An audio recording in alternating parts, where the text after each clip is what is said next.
Zay ny amin'ny pejim-baovao ny fahasalamana fa hivadika kosa isika eo amin'ny vaovao ny politika. Isy ny fiovana ny fandaharam-potoana eo anivon'ny antemeram-pirenena. Ny fivoriam-be ataon'ny 7 novambra ho avy izao no fantatra fa amaritana indray izany fandaharam-potoana izany.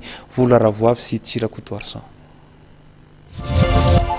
Ovaina indray ny fandaharam-potoana eo anivon'ny antemeram-pirenena.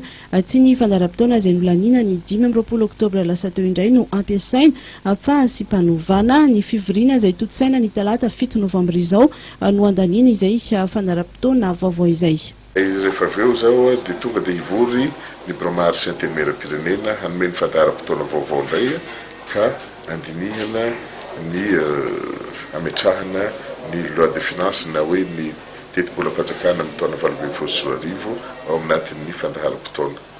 Malona ny feo mandeha fahasandaina fiara tsy mataho-dalana ny fandaniana ny volavolan-dalana mikasa ny teti-bola 2024 dia nitondra ny heviny ny filohan'ny antemeram-pirenena.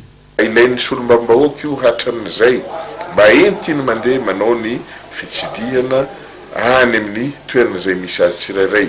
Ampiasaina ihany koa ireo amin'ny famonjena ny olona marary ka tokony aterina any amin'ny any.